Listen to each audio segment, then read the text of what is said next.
con el reparto de la tierra entre las tribus, concluía la gran etapa de posesión de Canaán.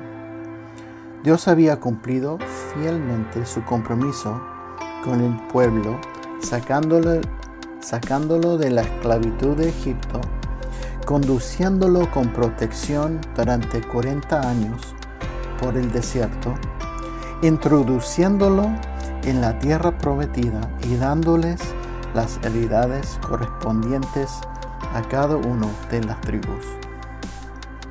En los siguientes 2 capítulos de Josué se nos da información sobre las ciudades de refugio y las ciudades apartadas para la tribu de Leví. Ambos capítulos son buenos ejemplos de cómo Dios continúa proveyendo completamente para su pueblo. Seguimos viendo sus atributos en el contenido de estos 2 capítulos. Su amorosa protección, el alto valor que le da a la vida, su gracia y misericordia, su justicia y finalmente su provisión detallada para que su pueblo lleve a cabo su plan. Mi meta es que veamos con los ojos de nuestros corazones el alto valor de la verdad eterna, de lo que se explica en el texto de hoy. Y no solo para verlo, sino para atesorarlo y ser transformado por él en un cristiano maduro que ama profundamente a su Dios y Salvador y que vive diariamente una vida santa, obedeciendo y adorando a nuestro Dios y Salvador. Las ciudades de refugio eran un tema particular en el Pentateuco. El capítulo 20 no es largo, pero nos recuerda como lectores que este tema no era nuevo para la nación de Israel.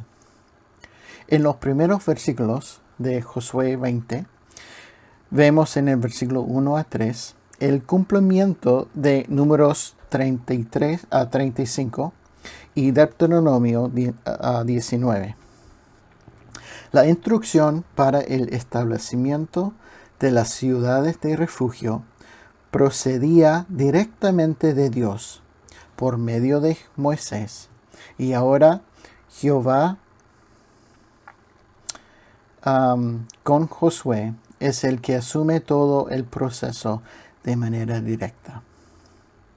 Versículo 1. Habló Jehová a Josué, diciendo: Habla a los hijos de Israel y diles: Señalaos las ciudades de refugio, de las cuales yo os hablé por medio de Moisés, para que se acoja allí el homicida que matare a alguno por accidente, y no a sabiendas, y os servirán de refugio contra el vengador de la sangre. Veamos brevemente el propósito de las ciudades de refugio y luego las ubicaciones de estas ciudades. Primeramente, el propósito de las ciudades de refugio.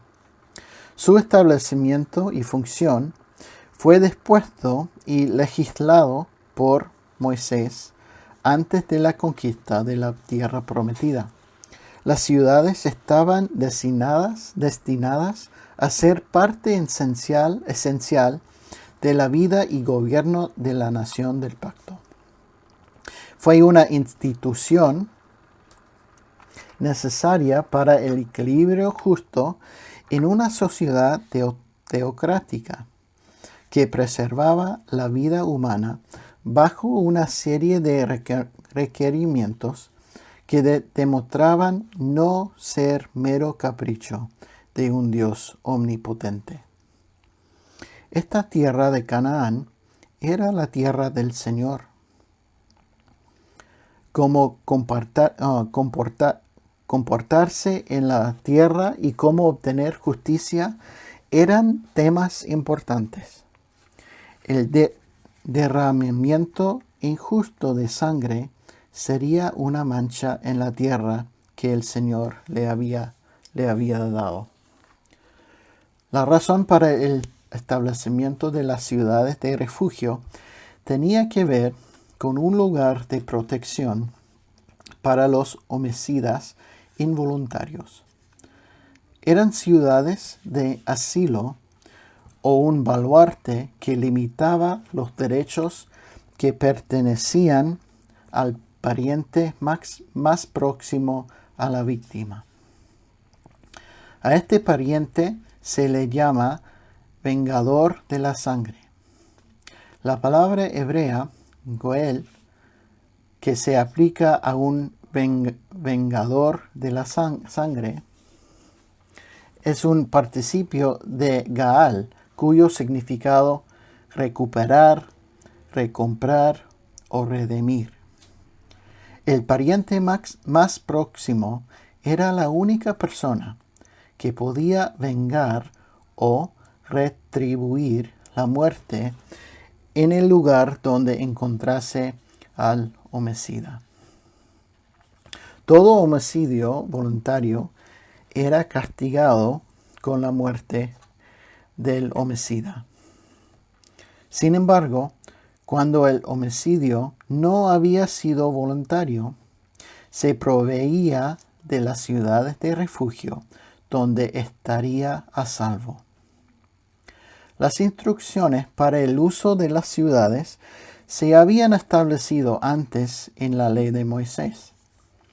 En esta ocasión, en versículo 4 a 6, se repiten todas las instrucciones legales en dos principios generales.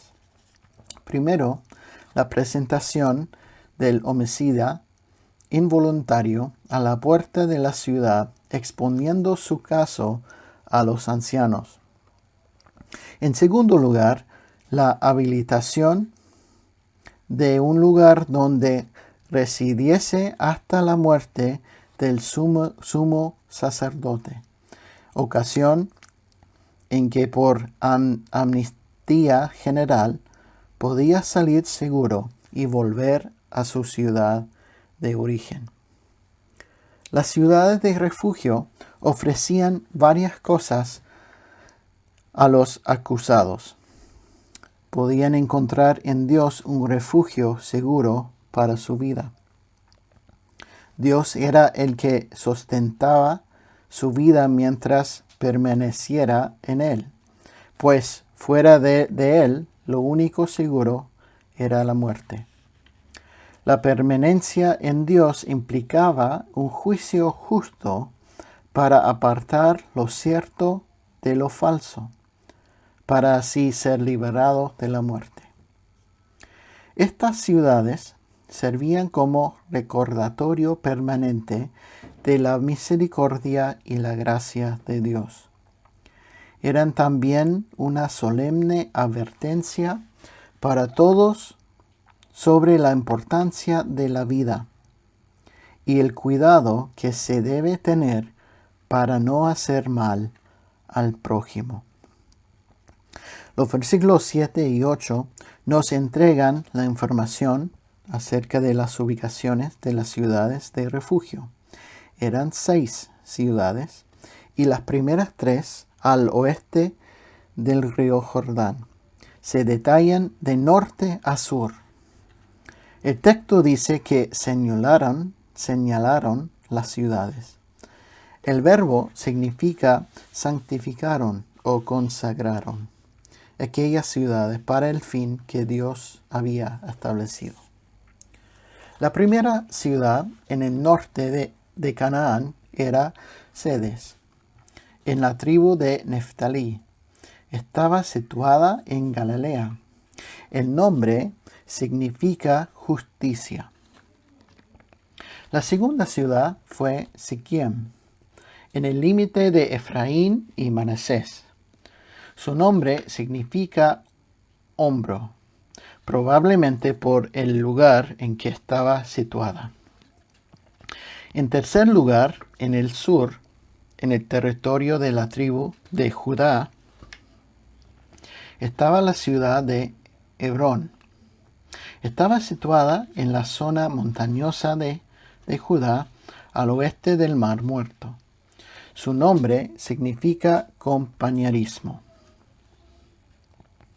En el versículo 8 se detallan las otras 3 ciudades en Transjordania en orden inverso, es decir, del sur al norte. Becer estaba en la tribu de Rubén, en el desierto, en el altiplano de Moab. Becer significa fortaleza fuerte.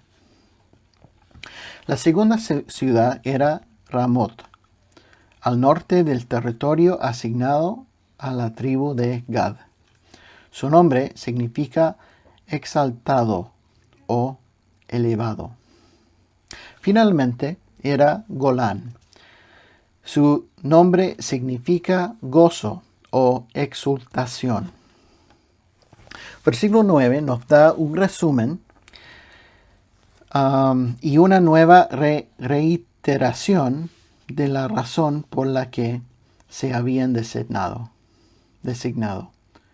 Dice, estas fueron las ciudades señaladas para todos los hijos de Israel y para el extranjero que morase entre ellos, para que se aconsieje a ellos cualquiera que hiriese a alguno por accidente, a fin de que no muriese por mano del vengador de la sangre, hasta que compareciese delante de la congregación. Eran lugares estratégicamente situados para que cualquiera pudiera alcanzarlas fácilmente. Situadas en lugares elevados, podían ser vistas de lejos, inclusive en la noche. Eran un refugio temporal. Las ciudades de refugio nos recuerdan de lo que Cristo es para todo aquel que cree.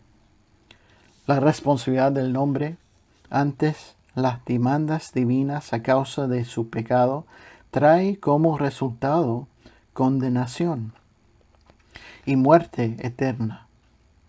La única esperanza para salvación es el Señor. Hechos 4:12 dice, y en ningún otro hay salvación, porque no hay otro nombre bajo el cielo dado a los hombres en que podamos ser salvos. ¿Qué experimentan los pecadores cuando huyen por fe a Cristo? Cristo les da su justicia y nunca más podrán ser acusados.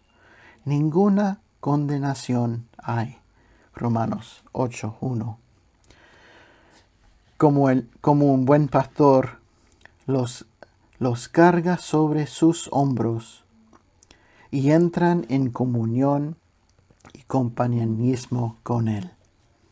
El creyente ya no va soportando sus cargas porque puede ponerlas sobre el Señor. Cristo es la fortaleza fuerte para los que confían en Él. Ellos están completamente seguros en Él. Dios ha exaltado a Jesús hasta ponerlo a su diestra. El creyente ocupa en Él los lugares celestiales. Es un ciudadano del cielo. La seguridad eterna produce un gozo inefable.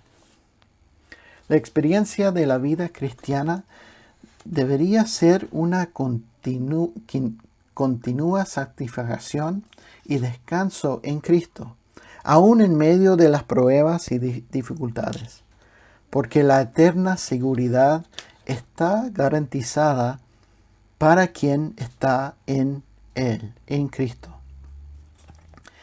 Queridos hermanos, pueden ver claramente en el texto de hoy que este mismo Dios de Israel es el mismo Dios al que debemos amar y servir hoy? ¿Ven el alto valor de estas verdades eternas? ¿Atesoran estas verdades eternas y bendiciones espirituales que poseemos en Cristo? ¿Han sido transformados por estas verdades? Nuestro Dios es tan bueno. Él era bueno en la época de Josué y todavía lo es hoy.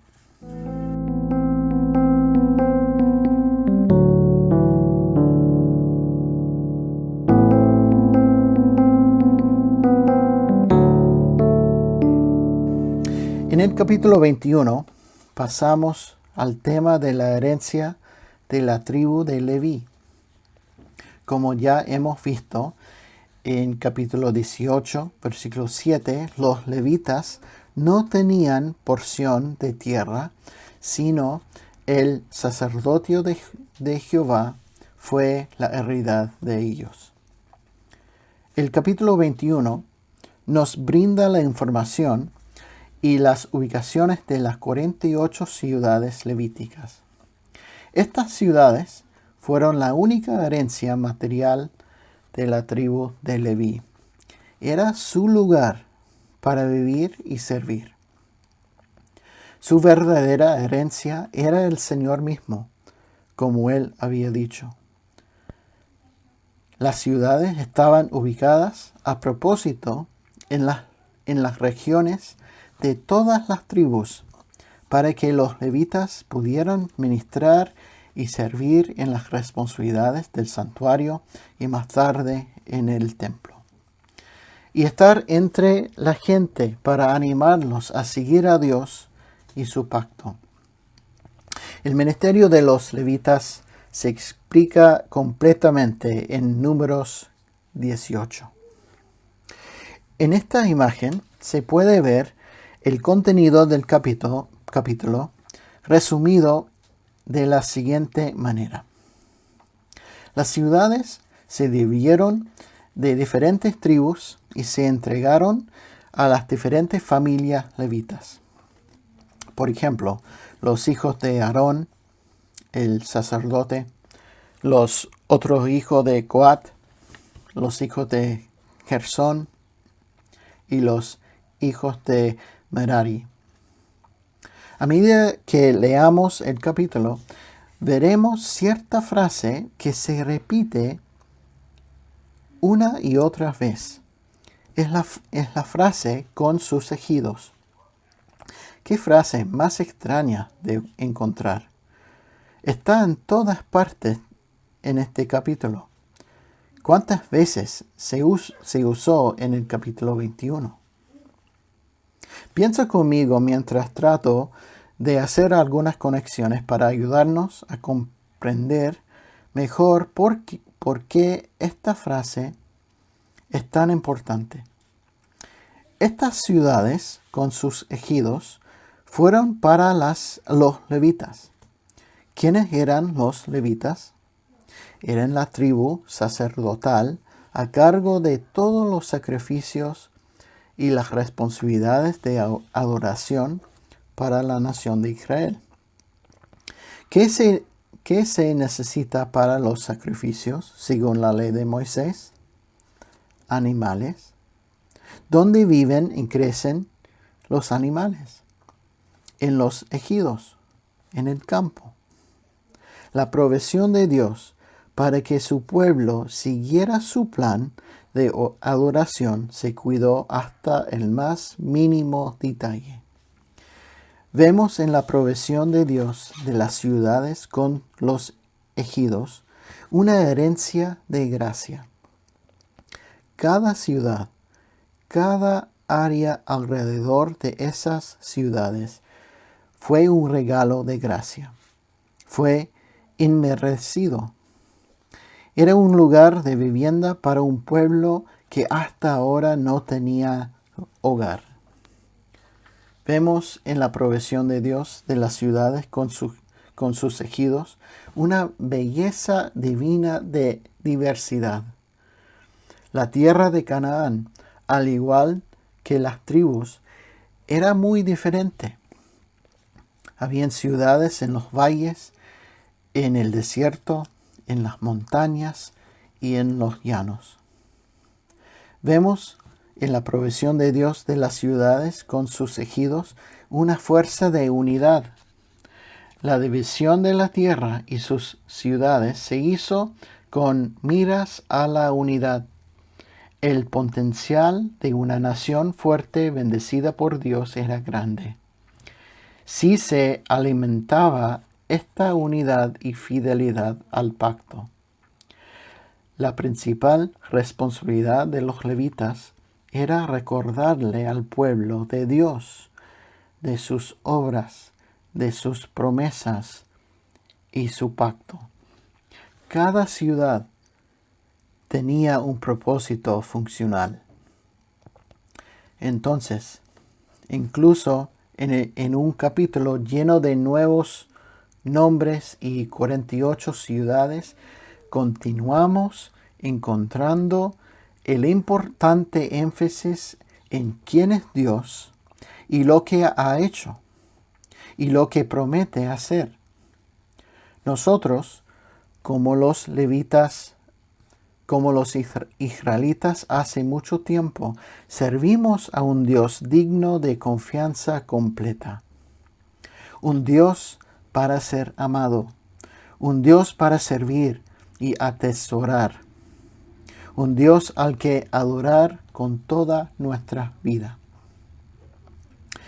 En los versículos 43 a 45 dan un gran testimonio de la fidelidad de Dios.